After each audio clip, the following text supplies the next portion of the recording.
It's back to school for these MPs. They're at the Community Academy in Sutton-in-Ashfield in Nottinghamshire with a class of hungry mouths to feed.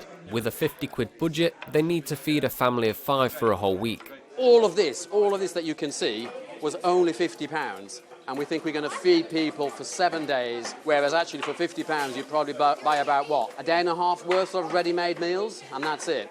In plastic packaging, with salt and all sorts of other preservatives added. This is great. This is how it used to be done. We need to go back to those times.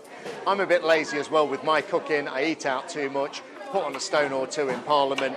I'm going to try and learn to actually cook things for myself a bit more, and gives me some practice too. Ashfield's Conservative MP, Lee Anderson, has been working with the school trying to tackle the community's food problem.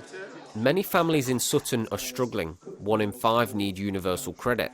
With the cost of living rising, Lee says education about what to buy and how to use it is key. Food poverty is something that's close to my heart.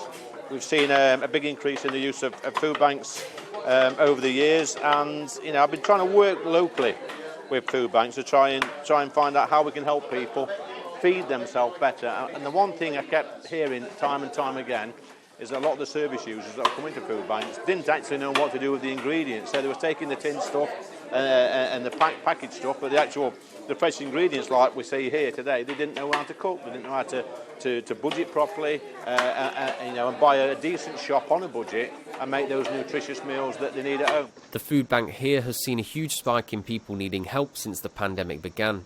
But in Sutton, like many towns, takeaways are tempting, and the teachers here say skills like cookery are disappearing. The reason why people don't eat healthy, they haven't got the facilities at home either. Some of them haven't only got a microwave to cook with, or they haven't got somewhere to cook things, and I think that's one of the things where they struggle.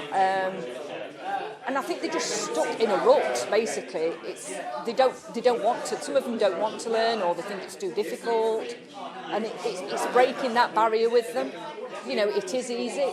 I think they think they're going to be cooking all day long, but as you've seen from today's cooking of today, you're talking half an hour, 40 minutes. So, teaching a new generation those skills is part of the school's strategy. It's good to have a healthy diet. It's probably with the price, maybe that you're not overspending, because you never know, you might not actually eat that food within the week, so you might overbuy.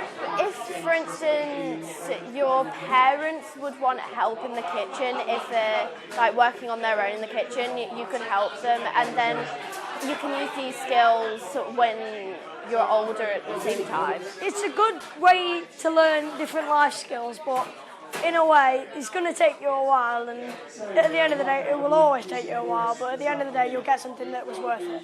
After a quick taste test, the result is tallied. The MPs have managed to make up 140 meals. Will Hollis reporting from Sutton-in-Ashfield in the East Midlands.